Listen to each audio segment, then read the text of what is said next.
कि रिलेशन क्या हमने फाइंड आउट किया था अभी, तो रिलेशन आया था V3/V4, V3/V4 is equal to क्या आपका V2/V1, है ना।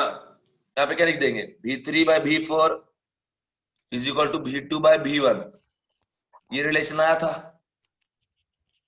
तो कंडीशन क्या आ गया, कंडीशन ये आया कि हम यहां से V3/V4 के पोजीशन पे V2/V1 पुट कर सकते, है ना, समझ रहे हैं। कंडीशन ये आ जाएगा यहां से, efficiency is equal to T1 ln V1/V2 and plus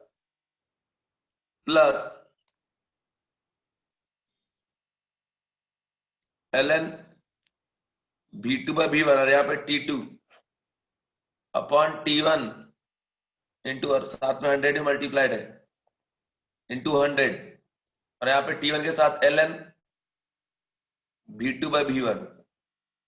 देखो यहां से कर दीजिए T1 ln V1/V2, इसको भी उल्टा कर दीजिए, रिवर्स जब कर देंगे तो यहाँ माइनस का साइन आ जाएगा, ln V1/V2 into T2 into 100, है ना, और इसके बाद डिवाइड बाय, इसको भी रिवर्स कर दो, minus of T1 ln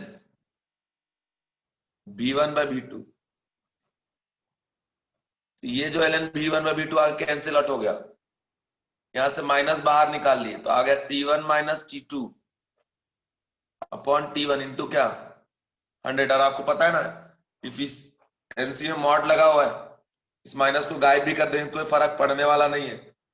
formula आ गया T1 minus T2 upon T1 into क्या आपका 100 is equal to efficiency. Okay, अब यहां से क्या प्रूफ हो रहा है कि ये फॉर्मूला तो आपको ऑलरेडी मैं बता चुका था, याद करिए, कल बताए थे ना, थियोरेटिकल इफिशियंसी और प्रैक्टिकल इफिशियंसी। ये देखिए यहाँ पे एन थियोरेटिकल इक्वल टू क्या आया था, T1 minus T2 by T1 into क्या आपका 100, और प्रैक्टिकल क्या था कि mod of W by minus W by क्या आपका Q1, है ना, तो इंटू 100। तो वही चीज लगा के तो हमने प्रूफ किया, ये चीज हमने प्रैक्टिकली प्रूफ कर दिया। अब इसमें देखो एक बात, इसको लिख सकते हैं N is equal to 1 minus T2 by T1 into 100।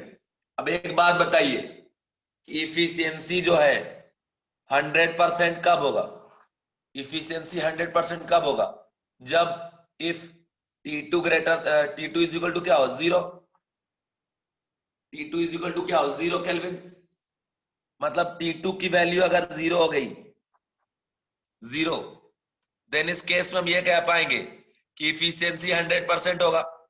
अरे ये पूरा पूरा टर्म 0 हो जाएगा जब, तो सिर्फ यहाँ पे क्या बचेगा 1 बचेगा, तो 1 इंटू 100 क्या होगा 100%।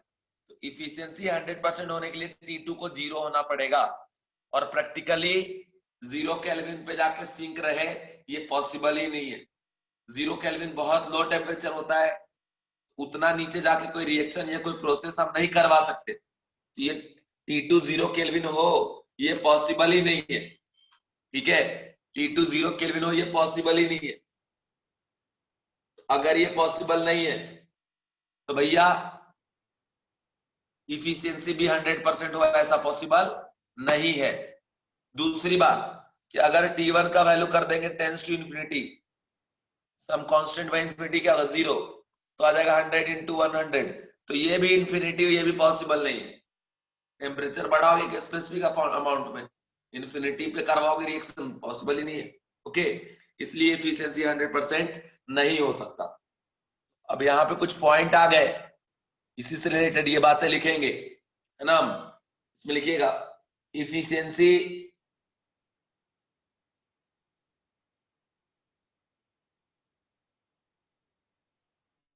Efficiency can be 100% either if T2 is equal to 0 or T1 tends to infinity, but both of these cases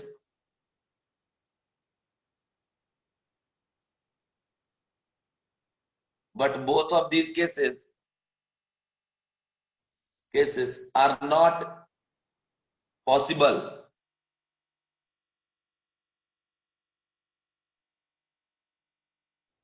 Not possible. Hence, complete conversion of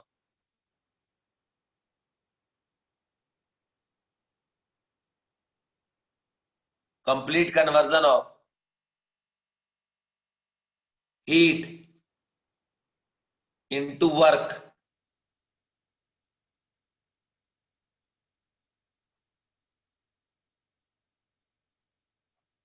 is not possible.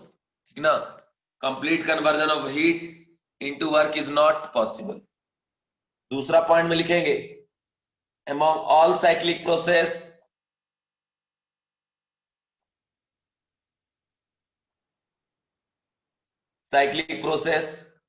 efficiency of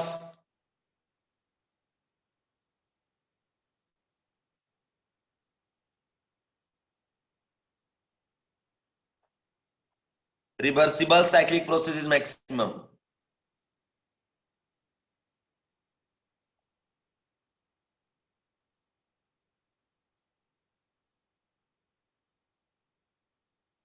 देखिए ऐसा क्यों हो रहा है? Reversible cyclic process का efficiency maximum क्यों हो रहा है? उसके पीछे एक रीजन है. अब बोलोगे सर क्या रीजन है? तो सुनो, हमने आपको बताया थे ना कि जब एक्सपांशन होता है तो वर्क डन ज्यादा कौन करता है? रिवर्सिबल वाला. तो जब रिवर्सिबल प्रोसेस में होगा तो वर्क डन ज्यादा होगा, और जब वर्क डन ज्यादा होगा इफिशियंसी भी क्या होगा? ज्यादा. और यहाँ पे तो सिस्टम के काम करने का बात हो रहा है, सिस्टम पे काम करने का बात तो हो नहीं रहा. और सिस्टम ज्यादा वर्क जब करेगा उसकी इफिशियंसी भी क्या होगी? अधिक होगी. इसलिए रिवर्सिबल वाला. ओके, इसके बाद लिखिएगा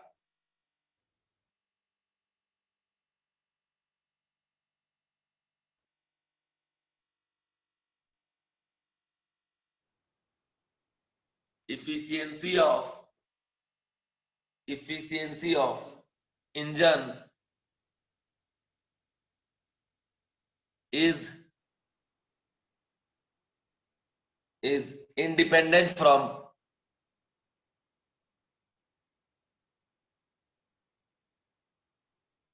working substance.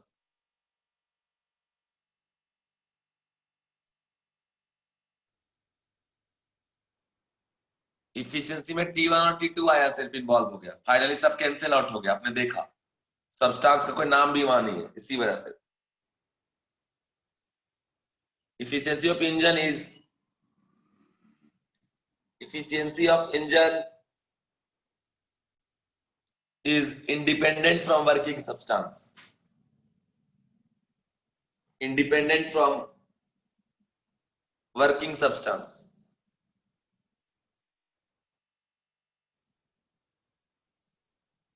ठीक है? तो कंडीशन, सारी इंपॉर्टेंट बातें जो भी ऑब्जर्वेशन हुई अबाउट कार्नोट साइकिल वो मैंने आपको बता दिया. इन पॉइंट्स को आप याद रखना. ठीक है? अब मैं आपको पढ़ाने जा रहा हूं बच्चों, स्लॉट की कुछ स्टेटमेंट है. फर्स्ट स्टेटमेंट है स्लॉट का.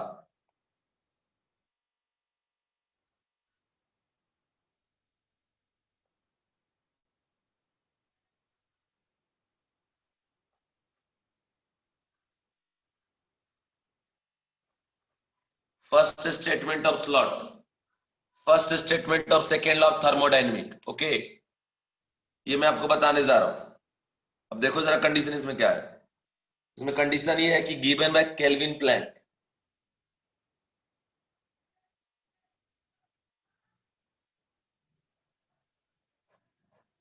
इसमें कंडीशन सुन लो. कंडीशन क्या है कि कोई भी सिस्टम जो कि ऑपरेट करे अंडर साइक्लिक प्रोसेस, उसमें complete conversion of heat into work without transferring some amount of energy is not possible. मतलब 100% इफिशियंसी ये पॉसिबल ही नहीं है. ठीक है? समझ गए? और उसमें भी जो सबसे ज्यादा इफिशियंसी ऑब्जर्व होता है वो कौन से प्रोसेस पे होगा? रिवर्सिबल प्रोसेस पे, ठीक ना? तो ये बात आप ध्यान रखना, ये फर्स्ट स्टेटमेंट है किसका? केल्विन प्लैंक स्लॉट का फर्स्ट स्टेटमेंट है, सेकेंड लॉ ऑफ थर्मोडायनेमिक्स। इसमें कुछ कंडीशन आप पढ़ेंगे, उसको ध्यान रखिएगा, ठीक ना? इसमें लिखिएगा, it is impossible for a system which is operating under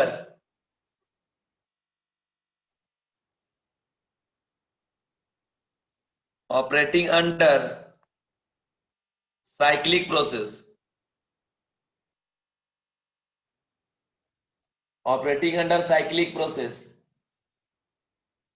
to completely convert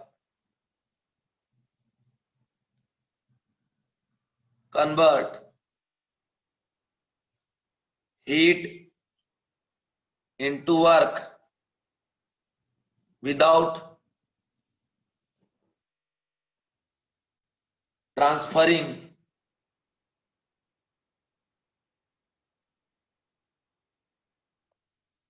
some amount of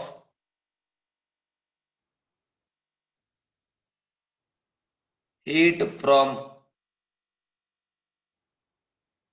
high temperature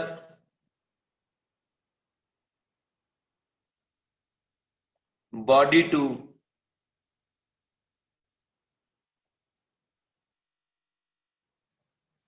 low temperature body, ठीक है? High temperature body to low temperature body, है ना? इस कंडीशन को जरा ध्यान रखिएगा। ये मैंने क्या लिखा है, इफिशियंसी 100% हो ही नहीं सकता, ठीक है ना बच्चों? बट फिर भी हम मैक्सिमम कब लेके चलते हैं? तो मैक्सिमम तब लेंगे बच्चों जब कब होगा? Reversible process. Reversible process case में हम मैक्सिमम लेके चलते हैं, ऐसे तो नहीं लेंगे, ठीक है ना? यहां तक मैंने बात आपको बता दिया। अब देखिए यहां पे सारी कंडीशन को देखते हुए क्लेसियस क्लेप्रॉन एक साइंटिस्ट का नाम है, ओके? क्लेसियस क्लेप्रॉन साइंटिस्ट का नाम है। उन्होंने कुछ कुछ बातें बताई अबाउट इफिशियंसी। सबसे पहली बात, ठीक है, रिवर्सिबल साइक्लिक प्रोसेस अगर हो तो उसमें इफिशियंसी मैक्सिमम होता है। वैसे कायदे से कभी भी इफिशियंसी 100% नहीं हो सकता, लेकिन हम एट रिवर्सिबल साइक्लिक प्रोसेस पे जाकर ये बात कर सकते हैं कि प्रैक्टिकल थियोरेटिकल के बराबर हो सकता है, ठीक ना? और ऐसा मैं नहीं कह रहा हूं, केल्विन प्लैंक इक्वेशन कहता है, ठीक है? लिखिएगा, इन रिवर्सिबल साइक्लिक प्रोसेस, ठीक है, n practical is equal to n theoretical, n practical is equal to n theoretical, ठीक ना? और ऐसा क्यों हो रहा है? बिकॉज रिवर्सिबल साइक्लिक प्रोसेस की इफिशियंसी जो है वो मैक्सिमम होती है ना? अभी प्रैक्टिकल की इफिशियंसी जो है वो लाके आप पुट कर देंगे, Q1 प्लस Q2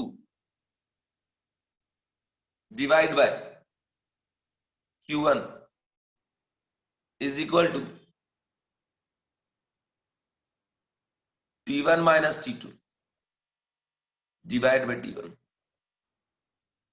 देखो बच्चों, यहां पे हमने प्लस साइन अगर लिए है ना, इसका मतलब Q1 Q2 का वैल्यू साइन कन्वेंशन के साथ लाके पुट करेंगे, ओके? Q1 का वैल्यू पहले कैलकुलेट करो और विथ साइन कन्वेंशन लाके यहां पुट करो, क्योंकि प्लस का साइन दिए। Q1, ये Q1 जो क्या है? पॉजिटिव है। Q2 क्या है? निगेटिव है। तो Q1 पॉजिटिव निगेटिव नेट एक वैल्यू आएगा और डिवाइड बाय Q1, समझे? तो यहाँ जो Q का वैल्यू है पुट विथ साइन कन्वेंशन। इस लाइन में किसी को दिक्कत है बेटा? Give me answer please, yes और नो। किसी को दिक्कत है इस लाइन में जो हमने लिखा है? सारे बच्चे एक बार बता दीजिए, मैंने अभी आज पहली बार पूछा है। जल्दी बोलो, आगे बहुत पढ़ना है।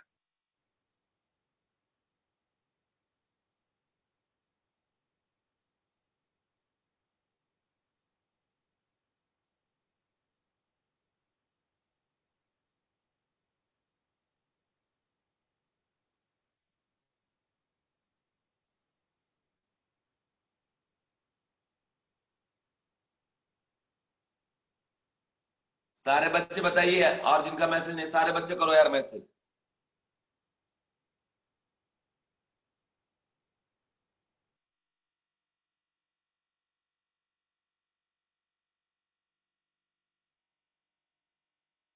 अब देखो बेटा, इसको ऐसे कर सकते हैं कि Q1 by Q1 plus Q2 by Q1 is equal to T1 by T1 minus T2 by T1।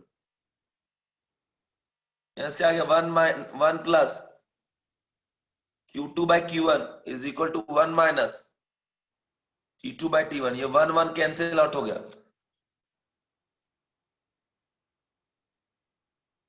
यहां से आ गया Q2 by Q1 is equal to minus of T2 by T1। Cross multiply कर दो, Q2 by T2 equal to minus of Q1 by T1। इसको इधर ले आओ, तो यहां से क्या आ जाएगा? Q1 by T1 plus Q2 by T2 is equal to 0 for reversible process. For reversible process, okay. ये कंडीशन मैंने आपको बता दी है, इसको समझ गए? ये जो भी बताया हमने आपको, इस कंडीशन को आपको रखना पड़ेगा ध्यान। देखो जरा ध्यान से क्या बताया गया है, ठीक है?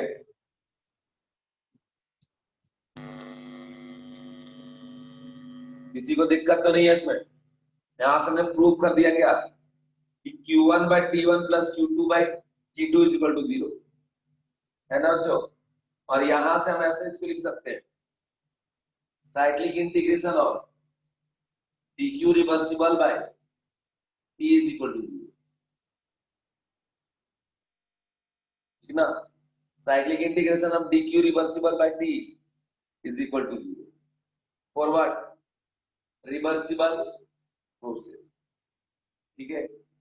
अब कंडीशन क्या है कि जो हीट रिलीज होगा हमारे सिस्टम से, वही सराउंडिंग का डिसऑर्डरनेस को बढ़ा देगा या रैंडमनेस को बढ़ा देगा, ओके? ये कंडीशन आप याद रखना कि dq रिवर्सिबल बाय t अगर इक्वल टू 0 आ जाता है, ठीक है? और हमेशा याद रखना कि जो एंट्रोपी होता है वो dq रिवर्सिबल बाय t ही होता है, वो आगे मैं बताने वाला हूँ। तो ऐसा कंडीशन कभी भी आ जाए कि dq reversible by t is equal to 0, समझना ये कौन सा प्रोसेस है? रिवर्सिबल प्रोसेस, है ना? ये कार्नोट साइकिल के रिस्पेक्ट में मैं बता रहा हूँ। उसका दूसरी बात देखिए, दूसरी बात, for irreversible process,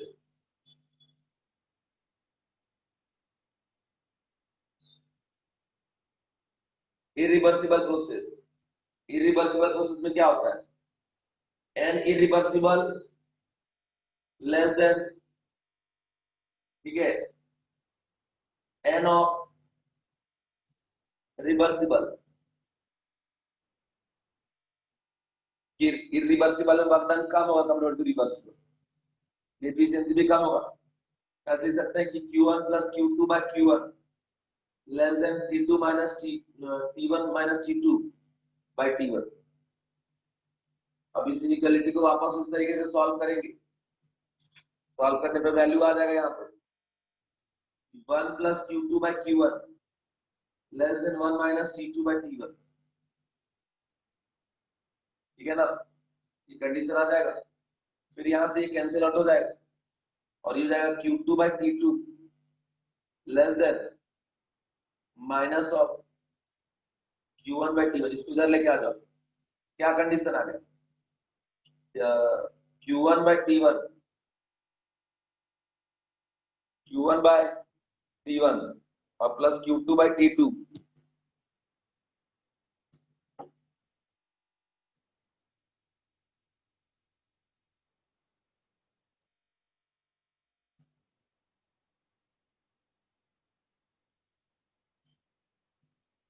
Q2 by T2। तो ये कौन सा प्रोसेस हो गया? Irreversible process. ओके, यहां से इसको लिख सकते हैं cyclic integration of D Q reversible, है ना, बाई टी लेस देन 0। समझ गए? समझ गए बाबू? ये रिवर्सिबल प्रोसेस की बात हो गई। एंड अंत में लास्ट में बात करें नॉट पॉसिबल का बात। नॉट पॉसिबल का अगर मैं बात करूं, सीधा आपने वो कंडीशन याद, नॉट पॉसिबल में कैसे हम चेक करते हैं? सीधा आप देखिए, प्रैक्टिकल वर्क थ्योरेटिकल से ज्यादा हो इफिशिएंसी, ये पॉसिबल है क्या? कभी नहीं है कि जो थ्योरी में बताया जाए उससे ज्यादा इफिशिएंसी वाला निकले सिस्टम, ऐसा पॉसिबल ही नहीं है। तो n practical greater than theoretical not possible, हमने यहाँ लिख दिया नॉट पॉसिबल। अब इसके बाद प्रैक्टिकली वाला क्या है? Q1 plus Q2 by Q1 greater than T1 minus T2 by T1, 1 plus Q2 by Q1 greater than 1 minus T2 by T1। यहां से आ जाएगा कैंसिल आउट, क्या आ जाएगा आपका Q2 by T2 minus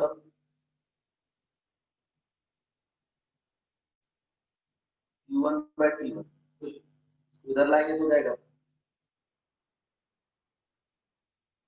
Q2 greater than Q2 by Q2 by T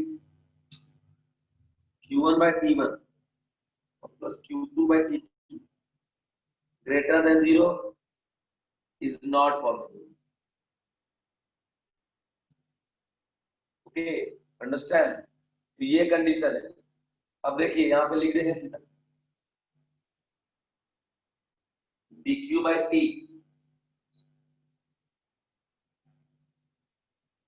greater than 0 हो जाए, this is not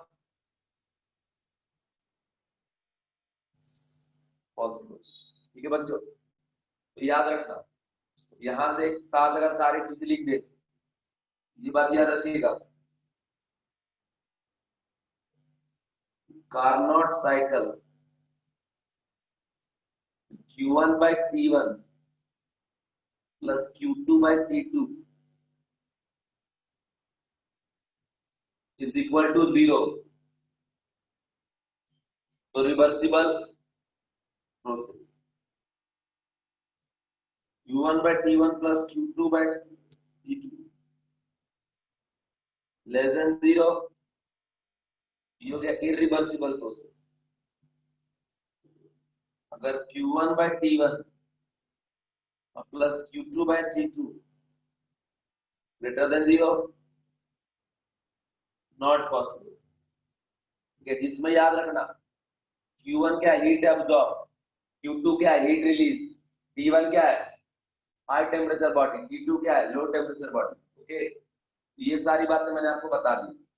अभी वैसे तो फॉर्मेट में ये रखा हूं कि प्रॉब्लम आप बाद में सॉल्व करेंगे। अब चूंकि यहाँ का प्रॉब्लम बड़ा इजी शॉर्टकट का रहता है, इसलिए मैं आपसे कह रहा हूँ प्रॉब्लम यही सॉल्व करोगे। ठीक है, रफ पेज में सॉल्व करिए। क्वेश्चन देखो क्या लिख रहा हूँ। Question efficiency of Carnot cycle can be increased by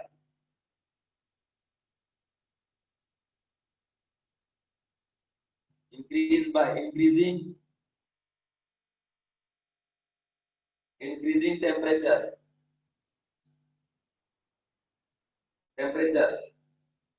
or by decreasing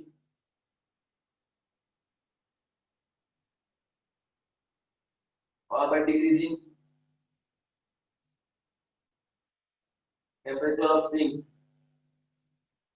comment which operation result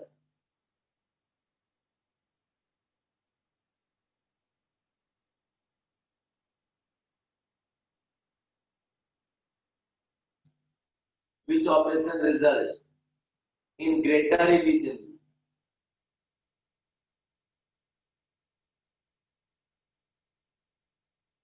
Greater efficiency if temperature change is same.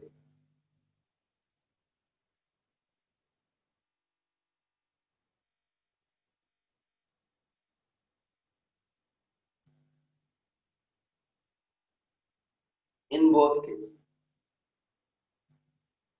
दोनों केस में टेम्परेचर चेंज सेम है, तो बताइए किसमें रिजल्ट ज्यादा होगा? चलो जल्दी से बता दो बाबू जरा।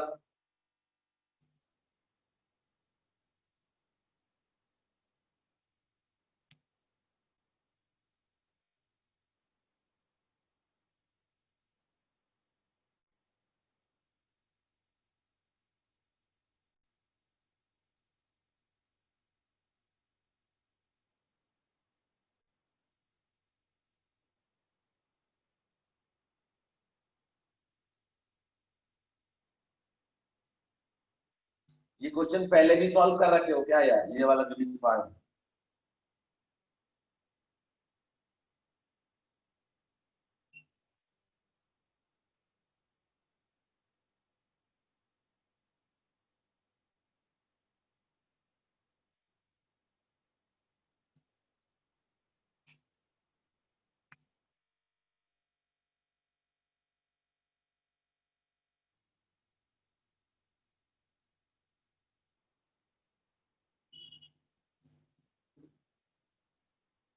और किसी का आंसर आया? एक बच्चे ने आंसर दिया, वो करेक्ट आंसर दिया।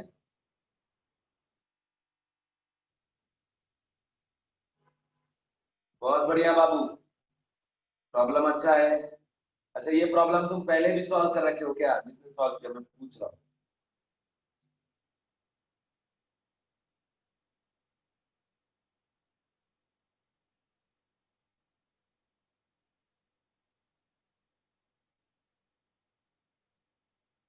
सॉल्व कियो पहले, कहाँ से सॉल्व कर दिए? कहाँ मिला था ये प्रॉब्लम?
चलिए मैं सॉल्व करूँ अब इसको।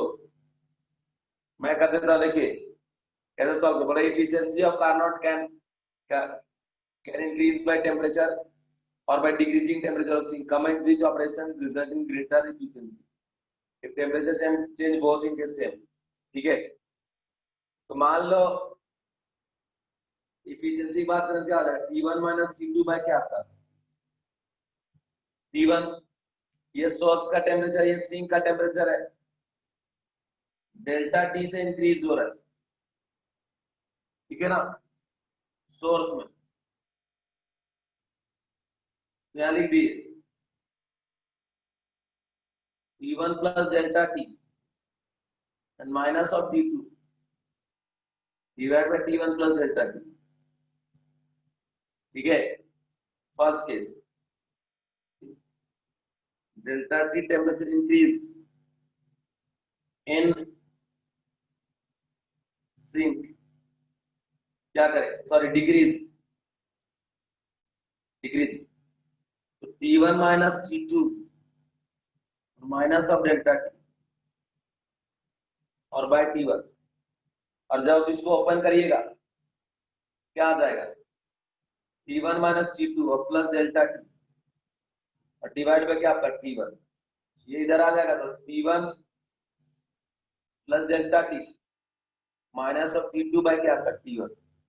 अब देखिए यहाँ पे न्यूमरेटर कितना है, T1 plus delta T minus T2, यहाँ पे T1 plus delta T minus T2, यहाँ पे डिनोमिनेटर की क्या है, T1 प्लस डेल्टा टी, यहाँ पे क्या है T1। इसका मतलब जितना डिनोमिनेटर का वैल्यू बढ़ेगा इफिशियंसी उतना ही क्या होगा, डिक्रीज होगा। इन दोनों को देखते हुए ये पता चला यहाँ की इफिशियंसी क्या है, ज्यादा। और ये केस कब ऑब्जर्व हुआ, जब हमने सिंक का टेम्परेचर डिक्रीज कराया। तो जो सेकेंड केस है उसका टेम्परेचर ऑफ सिंक का डिक्रीज करा है, उस केस में उसका जो मतलब इफिशियंसी है वो इंक्रीज हो जाएगा। ओके, नेक्स्ट एक और क्वेश्चन मैं आपको दे रहा हूँ, देखो जरा क्वेश्चन जरा लिखेंगे ध्यान से। The Carnot cycle, Carnot cycle using 1 mole of an ideal gas having Cp is equal to 7 Kelvin per mole. Work isothermal expansion.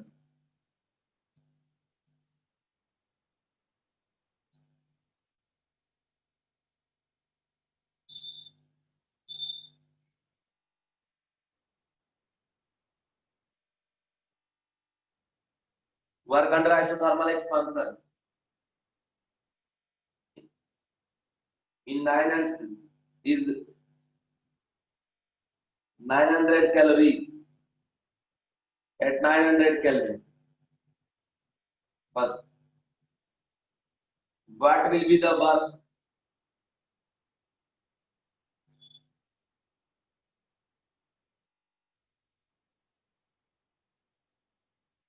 per cycle? What will be the work per cycle? Second में लिखो heat loss per cycle. Third में लिखिएगा calculate work done on the gas.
Exactly, इसी point पे like करती because that we have already discuss.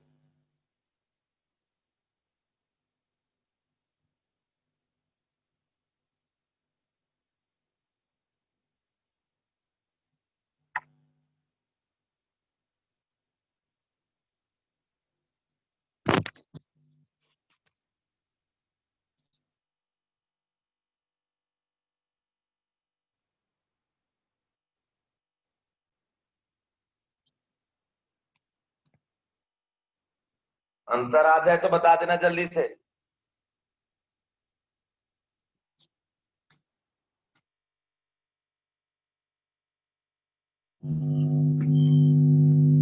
थोड़ा सा सोचोगे आंसर आ जाएगा। Okay,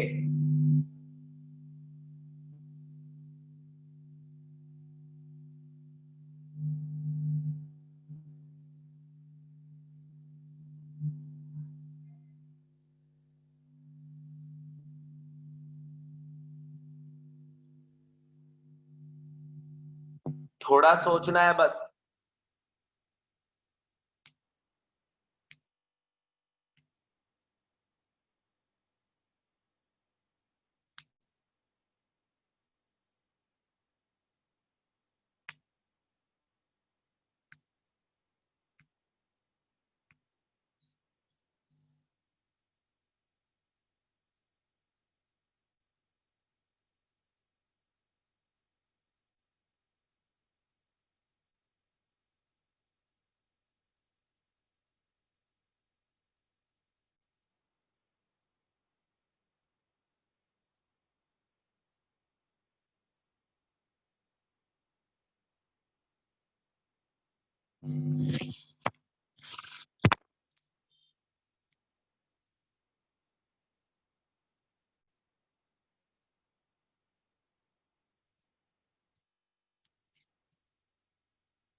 NCP delta T, NCP delta T is relevant.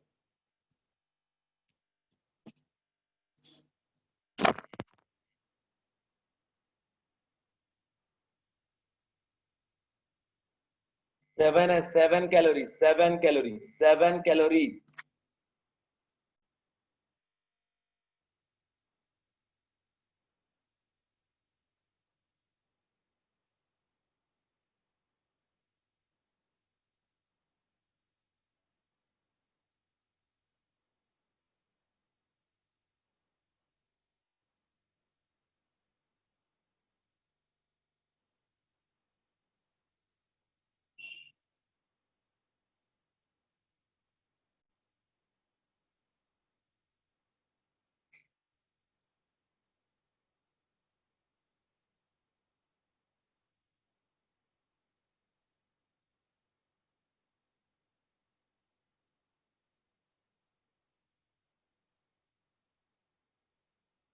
Seven calorie, जरा सोचो, आ जाएगा आंसर, वरना मैं फिर मैं सॉल्व कर दूंगा।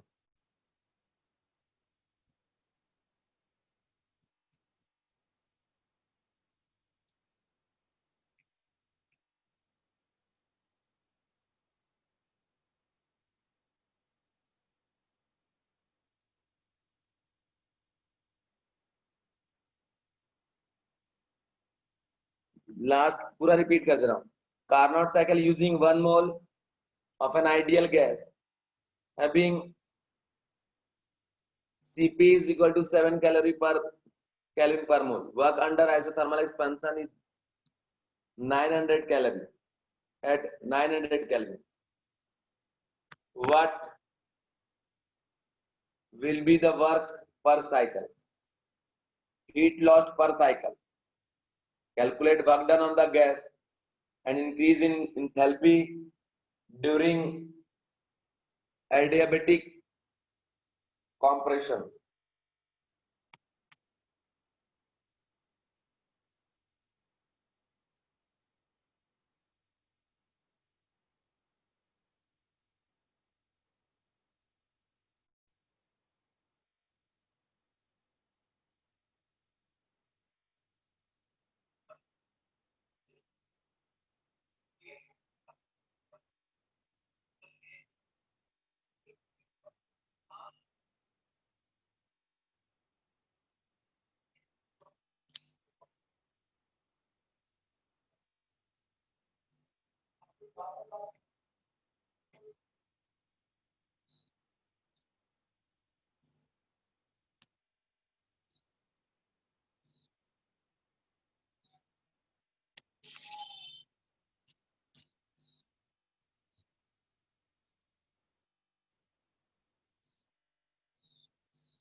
एक एक डाटा इसमें मिसिंग है बाबू थोड़ा, इसलिए आपका आंसर नहीं आ रहा होगा। एक डाटा मिसिंग मैं दे रहा हूं, 1 मिनट। डाटा मिसिंग इसमें ये है,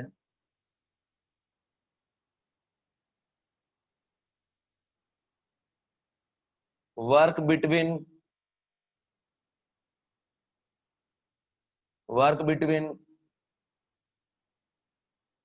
900 kelvin to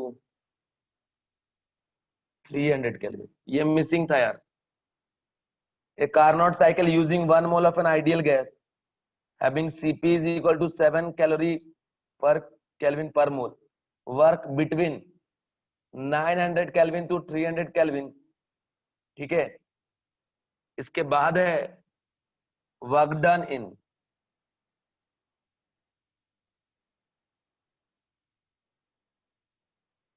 work done in isothermal expansion is 900 calorie at 900 Kelvin, ठीक है।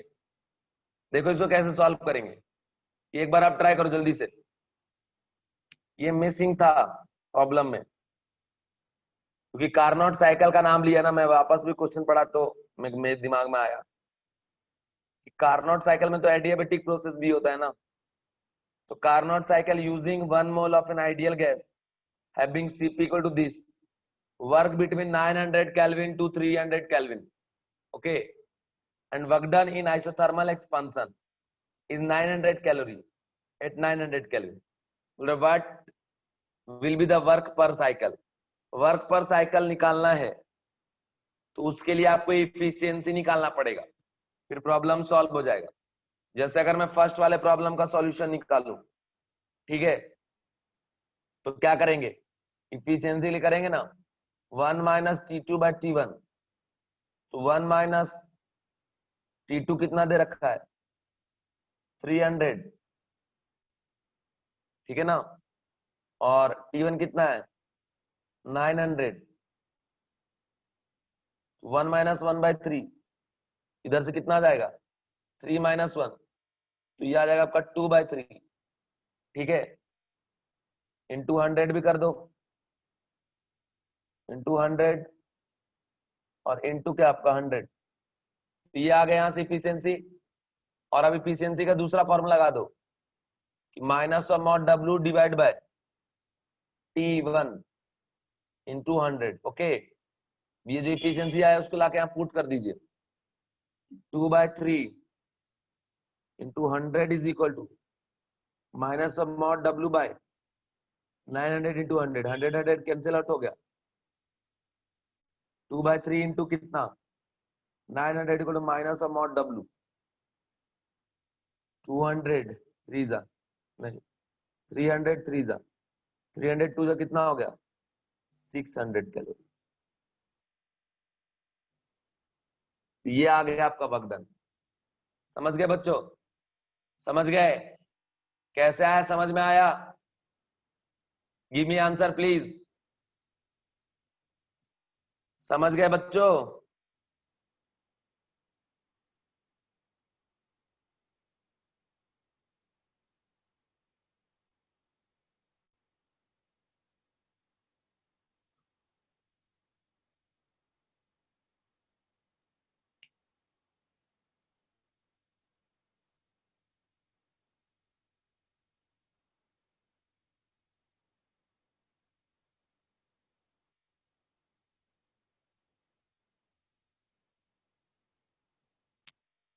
दूसरा पार्ट इसे कह रहा है कि हीट लॉस्ट पर cycle, heat loss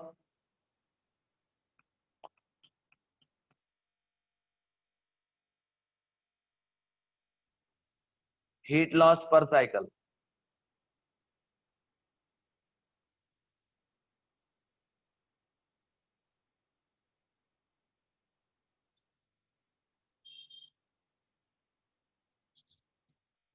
heat loss पर साइकिल कैसे निकालेंगे,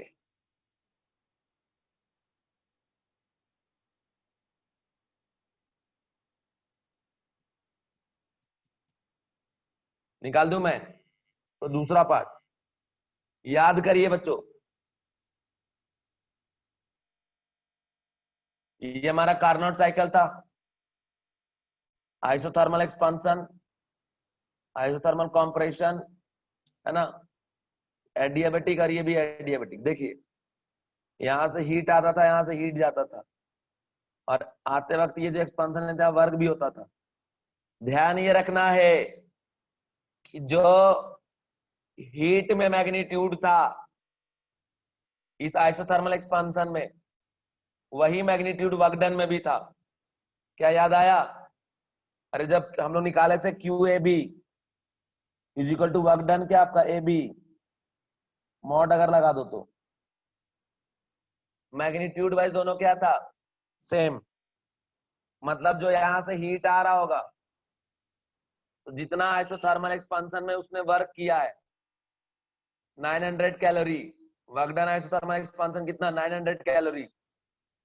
इसका मतलब क्या है कि वर्क डन जब 900 कैलोरी किया है एक्सपांशन, मतलब यहां से यहां का ये बात कर रहा है, होल सिस्टम का तो बात नहीं कर रहा है, क्योंकि होल पर साइकिल कितना आ गया? 300 कैलोरी, सॉरी 600 कैलोरी। इसका मतलब 900 वर्क कर रहा है, तो हीट एब्जॉर्ब भी कितना कर रहा है बच्चों? ये 900 कैलोरी तो हीट एब्जॉर्ब कर रहा है। लेकिन ये आपसे पूछ रहा है कि बताओ कितना हीट लॉस्ट कर दिया। तो आपको पता है ना Q1 इज इक्वल टू क्या आपका? Q2 plus work done. Okay, तो Q2 इक्वल टू क्या आ जाएगा? Q1 प्लस क्या आपका वर्क, माइनस क्या आपका वर्क डन। अगर Q1 माइनस वर्क डन कर दिए तो मैग्नीट्यूड सिर्फ पुट कर दो।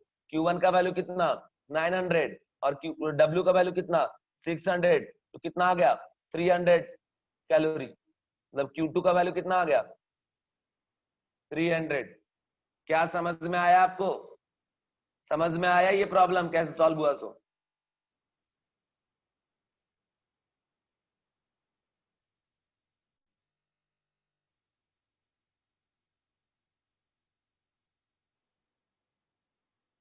समझ में आया बच्चों? सारे बच्चे बताइए समझ में आ गया? अरे ये यहां से यहां का बात कर रहा है, हीट तो यहीं से आता है ना, यहाँ जो वर्क होता है हीट, दोनों मैग्नीट्यूड सेम रहता है। मैं रिपीट कर रहा हूं, देखिए यहाँ पे बोल रहा है कि हीट लॉस्ट पर साइकिल, कितना हीट का लॉस हो रहा है। तो हमको तो ये पता करने का पड़ेगा कितना हीट आया, उसमें से कितना वर्क किया, तो बाकी जो हीट है वो लॉस्ट हो जा रहा है। तो 900 कैलोरी जो है वर्क हो रहा है आइसोथर्मल एक्सपांशन में। तो ये है आपका कार्नोट साइकिल, जहां ए टू बी क्या हो रहा है? एक्सपांशन हो रहा है ना। तो यहां से हीट क्या हो रहा है? आ रहा है। और जब फॉर्मूला आपको पढ़ाए थे हम आइसोथर्मल एक्सपांशन का, ठीक है, तो देखिए यहाँ पे ये क्या था? A to B delta U zero, work done के N R T L N B one by B two, और क्यू क्या है? देखो Q is equal to minus of W A B है। मतलब जो हीट है और जो वर्क डन है दोनों मैग्नीट्यूड क्या होगा? सेम होगा। तो वही चीज हम यहां से कर लिए कि अगर यहाँ 900 वर्क डन कर रहा है तो मतलब हीट भी कितना एब्जॉर्ब करेगा? 900 कैलोरी तो करेगा। और बाद में क्या कर लिए? Q2 निकाल लिए। Q1 heat absorb 900, work done perform पर साइकिल 600, तो हीट लॉस कितना हो गया? 300 कैलोरी। क्या अभी आपको समझ में आया? सिद्धि सिद्धि समझ में आया? आपने पूछा था सर वापस रिपीट करो। हाँ चलो ठीक है। लास्ट पार्ट जो क्वेश्चन का बोल रहा है, calculate work done on the gas and increase in enthalpy during adiabatic compression. ठीक है, तो यहां तो कुछ नहीं है बाबू, सीधा लगा दो कि delta H is equal to क्या कर देंगे आप? N CP delta T. Okay, n का वैल्यू 1 है, सीपी का वैल्यू दिया हुआ है 7 कैलोरी टर्म्स में, और डेल्टा टी हो जाएगा 600। सॉल्व कर दोगे तो हो जाएगा यहाँ पे 4200 केल्विन। ठीक है, कैलोरी पर केल्विन हिसाब से। तो ये आ गया आपका आंसर, ठीक ना? ये निकल गया हमारा। अब बाकी हम वगडा निकाल लेंगे, समझ रहे? वगडन निकाल लेंगे और कुछ करना ही नहीं है। वगडन कहां पे निकालने बोल रहा है आपको? देखो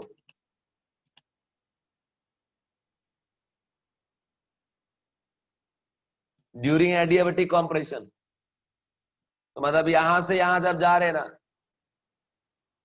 तब का वगडन निकालने बोल रहा है। तो वर्क डन कैसे निकालते हैं? एनसीबी डेल्टा टी से, ठीक है ना। तो वर्क डन इक्वल टू क्या हो जाएगा? एनसीबी डेल्टा टी, एन का वैल्यू 1, ठीक है, समझे। और सीबी का वैल्यू क्या था? CP minus CV is equal to R. CP minus R equal to क्या आपका? CB.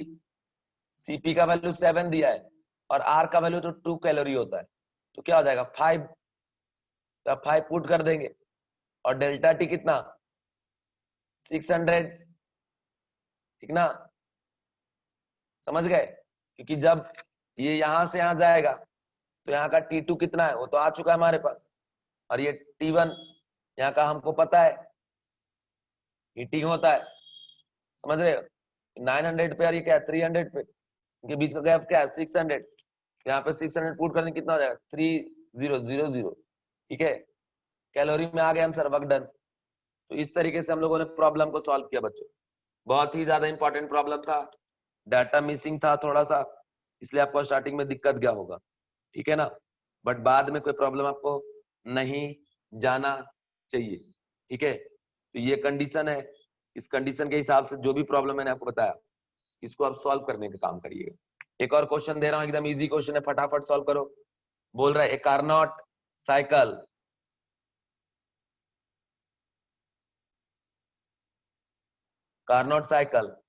Work between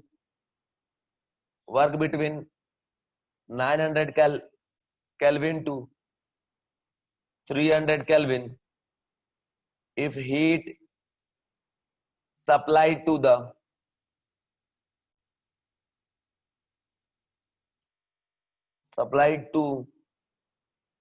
the engine is 600 calorie and heat rejected is 400, 450, 200, 150. Find condition and process, ठीक है। अब ये क्वेश्चन मैं यहाँ पे इसलिए करा रहा हूँ बच्चों क्योंकि ये थ्योरी का ही पार्ट है, समझ गए, क्योंकि इसमें थियोरिटिकल टाइप के प्रॉब्लम बन रहे।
आया बच्चों, आंसर आ गया।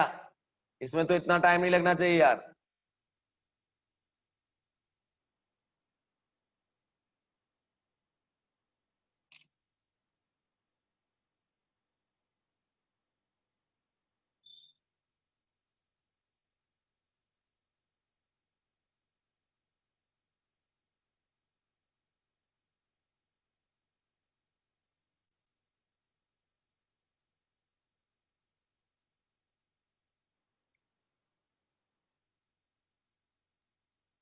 मैं सॉल्व कर दूं?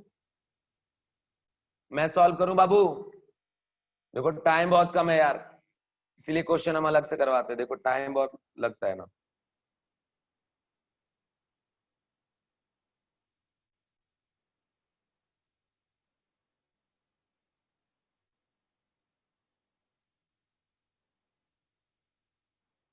मैं सॉल्व करूं बाबू? बोलो ना एक बार प्लीज। मैं सॉल्व कर दूं?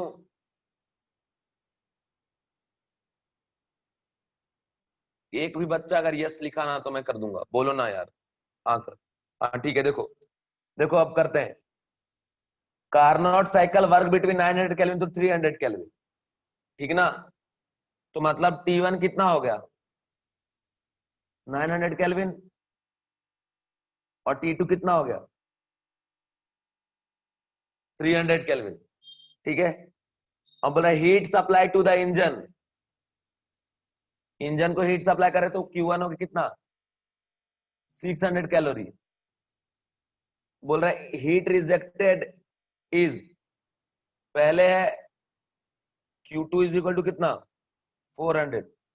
पहले यहां पे चेक करते हैं, Q1/T1 प्लस Q2/T2, ठीक है। तो देखो Q1 का वैल्यू कितना है? 600/900। और साथ में बच्चों आप याद करो, जब ये चीज मैंने डिराइव किया था तो इफिशियंसी इस तरीके से ये थी Q1 प्लस Q2/T1, याद करिए लिए थे ना।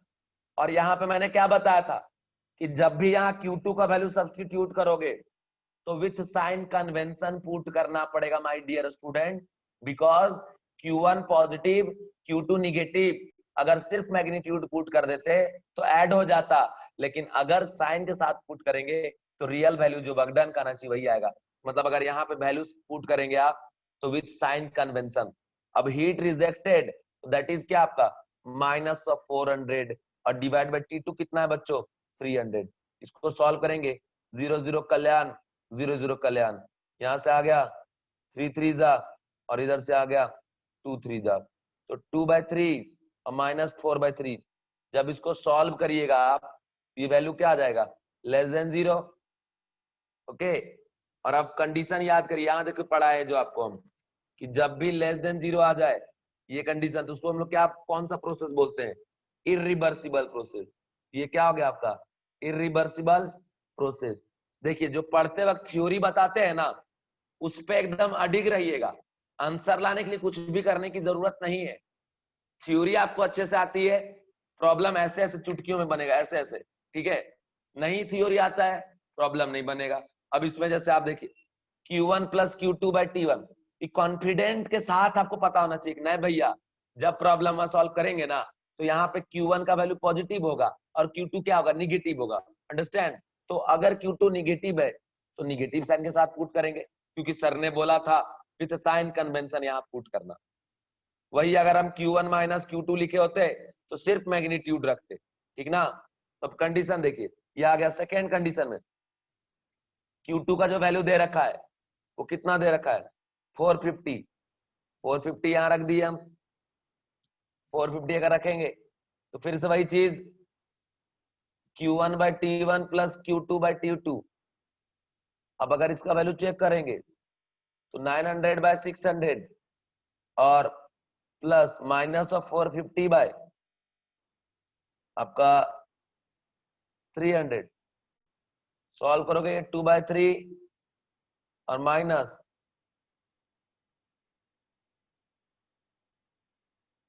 4.5/3, फिर से ये क्या आ रहा है? लेस देन 0 ही आएगा। कौन सा प्रोसेस हो गया? Irreversible process. लेकिन ये जो भी ऑब्जर्वेशन मैं कर रहा हूं विथ रिस्पेक्ट टू कारनॉट, कारनॉट कारनॉट लिखा है कायदे से, कारनॉट मतलब कारनॉट साइकिल पे जाके सिर्फ ये काम कर सकते हैं, कहीं भी किसी सिस्टम में जाके इस तरीके से चेक नहीं करना है। तीसरा कंडीशन इसमें देखिए, फिर से लगा देंगे कि Q1 900/600 by T1 plus Q2/T2, तो 900/600 माइनस इस बार रिलीज कितना कर रहा है? 200 रिलीज कर रहा है, ठीक है। तो यहाँ पे 200 बाय 300, ये कट गया, ये कट गया, 2/3 आ गया। 2/3 माइनस 2/3 बच्चों क्या हो गया? 0। इसका मतलब कौन सा प्रोसेस हो गया? ये रिवर्सिबल। ओके, फोर्थ में आप आ जाइए, यहाँ पे दे फिर से लिखेंगे Q1/T1 प्लस Q2/T2, Q1 900/600, ठीक ना। और यहाँ पे प्लस Q2 का जो वैल्यू 150 अपॉन T2 वैल्यू कितना आपका 300, ठीक है। ये कैंसिल आउट हो गया, यहाँ पे 2/3 माइनस 1.5/3, ये कैसा वैल्यू आएगा? Greater than 0। मतलब प्रोसेस क्या हो गया? नॉट पॉसिबल बच्चों, प्रोसेस हो गया नॉट पॉसिबल। बात समझे क्या आप? बात समझ में आ गया? Give me answer please. किस तरीके से, कैसे हमने सॉल्व किया, ये बात समझ में आ गया बाबू? आ गया कि नहीं आया?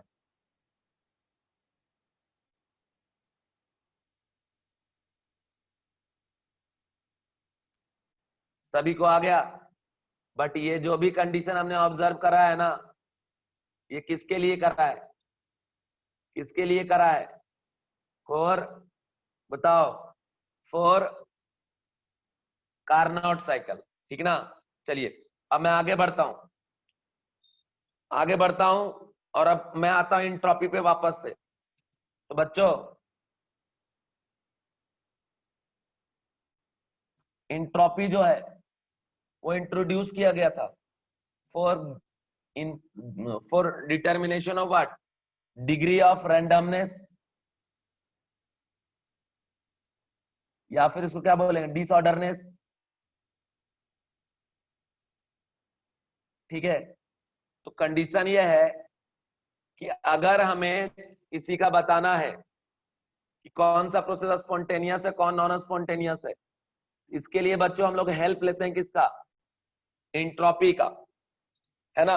और डिसऑर्डरनेस बढ़ने का मतलब हमने कल समझाया था ना, कि जैसे मान लीजिए कोई ऐसा सिस्टम है जो कन्वर्ट हो गया सॉलिड से लिक्विड में या लिक्विड से गैस में, उसके जो पार्टिकल का मोशन है, रैंडम मोशन, वो इंक्रीज हो जाता है। तो जब रैंडम मोशन इंक्रीज होगा, उसी की वजह से हम लोग बोलते हैं रैंडमनेस इंक्रीजेस और डिसऑर्डरनेस इंक्रीजेस। तो अब उसको प्रैक्टिकल लाइफ में तो हम ऐसे बोल रहे हैं, ठीक है, लेकिन आखिर थ्योरेटिकल लाइफ में, जो केमिस्ट्री की लाइफ में, उसमें क्या बोलेंगे? उसमें उसका नाम दिया गया एंट्रोपी, और इस एंट्रोपी को बच्चों हम लोग एस से रिप्रेजेंट करते हैं। ओके, ये कंडीशन आप ध्यान रखना, entropy is represented by S. अब इसमें कंडीशन मैंने बताया था कि entropy, entropy of gas greater than liquid and greater than क्या आपका? सॉलिड। ये कंडीशन भी मैंने आपको बता दिया था। इसके बाद आप कंडीशन जैसे देखिए कि H2O सॉलिड जो है आइस से H2O लिक्विड पे जा रहा है, तो देखिए यहां से जो अगर यहाँ पे टेम्परेचर दे रखा है कि रूम टेम्परेचर 25 डिग्री सेल्सियस, ठीक है ना। और अगर बात करें यहाँ पे रैंडमनेस का, तो रैंडमनेस इसका क्या हो रहा है? Increases, that is entropy what? Increases. System मेरा क्या है? वाटर। बाद में सिस्टम भी तो वाटर ही रहेगा, लेकिन ये सिस्टम सॉलिड से कहां पे जा रहा है? लिक्विड पे। मतलब सिस्टम की एंट्रोपी क्या हो रही है बच्चों? चेंज हो रही है। यही चीज था जिसको हीट के फॉर्म में एक्सप्लेन हम नहीं कर पाए थे इंथैल्पी फॉर्म में, क्योंकि यहाँ का डेल्टा एच क्या है? Greater than 0। क्यों? क्योंकि डेल्टा एच इसलिए ग्रेटर देन 0 है क्योंकि सॉलिड से लिक्विड पे जा रहा है। ओके, तो डेल्टा एच ग्रेटर देन 0 होने के बावजूद भी अगर ये स्पॉन्टेनियस है, इसका मतलब इसका एंट्रोपी क्या हो रहा है? इंक्रीज। और देखो सिस्टम और सराउंडिंग तो आपको बता दिए कि जहां भी हमारा ऑब्जर्वेशन चल रहा होगा वो हमारे लिए क्या कहलाएगा बच्चों? सिस्टम। और ऑब्जर्वेशन से बाहर वाला जो रीजन है वो हमारे लिए क्या कहलाएगा? सराउंडिंग। तो मैं आपसे पूछना चाहता हूं कि अभी ये जो चीज आप देख रहे हो बालकों, ये क्या है? ये हमारा सिस्टम है, ठीक है। दूसरा एक और एग्जांपल, ये गोल्ड। गोल्ड बहुत पसंद होता है ना सबको, गोल्ड खरीदेंगे 5 केजी 10 केजी ऐसा ही। ये गोल्ड जो है सॉलिड से लिक्विड पे जा रहा है, ऐसा मैं लिखा हूं, ठीक है।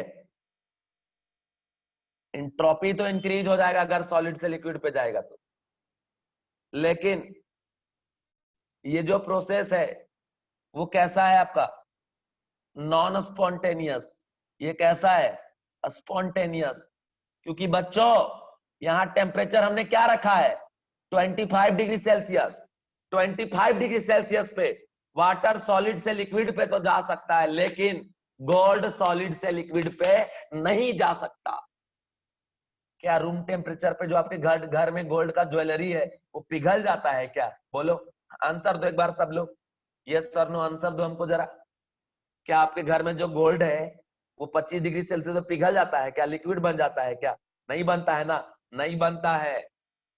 इसका मतलब क्या हुआ कि बुक में सॉलिड से लिक्विड पे जाने पे हम लिख तो दिए ऐसा कि हाँ इंट्रोपी बढ़ रहा है, लेकिन प्रोसेस क्या हुआ, नॉन स्पॉन्टेनियस।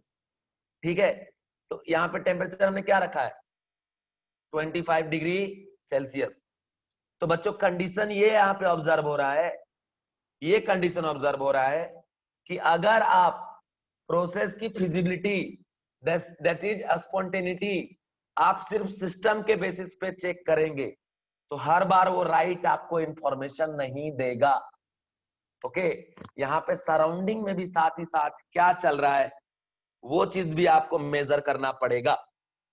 ठीक है, तो इसका मतलब ये हुआ कि आपको सिस्टम के साथ साथ सराउंडिंग भी देखना पड़ेगा। और यहां से आया second statement of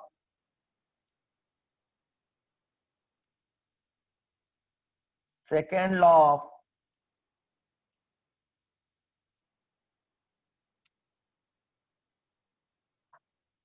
thermodynamic. Okay, और इसने कहा entropy of universe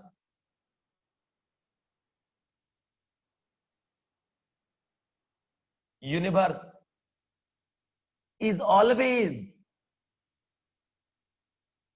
increases. Okay, क्या बोला गया, entropy of universe is always increases. अब यहां पे सिस्टम का बात नहीं हो रहा है, सराउंडिंग का बात नहीं हो रहा है, यहां बात किसका हो रहा है मेरे प्यारे बच्चों, यूनिवर्स का। यहां बात किसका हो रहा है मेरे नादान परिंदों, यूनिवर्स का। तो ये बात आप याद रखना, इसमें आपको कंफ्यूज होने की कोई जरूरत नहीं है। अब बोलोगे सर सेकेंड लॉ के सेकेंड स्टेटमेंट में ऐसा क्यों कहा गया, ऐसा इसलिए क्योंकि लिख तो दिए यहाँ पे कि एंट्रोपी बढ़ रहा है, लेकिन नॉन स्पॉन्टेनियस है टेम्परेचर कम होने की वजह से। ठीक ना, तो इस वजह से ताकि कभी कोई कंफ्यूजन ना हो एंट्रोपी में, second statement of second law of thermodynamic, या normally second law of thermodynamic भी इसको बोल सकते कि मेनली यही इसी को पढ़ना है। और ये जो टॉपिक आप पढ़ रहे हो ये कॉमन होता है फिजिक्स में, मतलब आप फिजिक्स में भी ऑलरेडी पढ़ चुके होंगे। ओके, तो यहां से हम कंडीशन ये है कि मैं सेकेंड स्टेटमेंट इसलिए बोल रहा हूं क्योंकि केल्विन प्लैंक का जो फर्स्ट स्टेटमेंट था आपको पढ़ा है इसलिए, अदरवाइज मैं अगर वो नहीं पढ़ा होता ना तो मैं डायरेक्ट बोलता second law of thermodynamic. Okay, ये बात आप ध्यान रखना। अब सेकेंड लॉ ऑफ थर्मोडायनेमिक में क्या हो गया कि entropy of universe is always increases. ठीक है ना, तो अगर मैं ऐसा लिखूं प्यार से देखो, प्यार से, ये टॉपिक मुस्कुराते हुए पढ़ने वाला टॉपिक है, जरा गुस्सा करोगे ना तो सब भूल जाओगे। तो याद रखिएगा कि एंट्रोपी ऑफ यूनिवर्स इंक्रीजेज, इसका मतलब डेल्टा एस जो है यूनिवर्स का वो क्या होगा, डेल्टा एस ऑफ यूनिवर्स क्या होगा, पॉजिटिव। समझ रहे हो बात, अगर एंट्रोपी बढ़ रहा है, पहले एंट्रोपी था S1 यूनिवर्स का और बाद में हो गया S2, और if S2 greater than S1, ऐसा प्रैक्टिकल ऑब्जर्वेशन कहता है, जो लॉ में कन्वर्ट हो गया। तो अगर S2 माइनस S1 आप करेंगे जो कि एक डेल्टा एस है, तो ये वैल्यू क्या होगा बच्चों, ग्रेटर देन 0। क्या किसी को दिक्कत, give me answer please, yes और नो, यस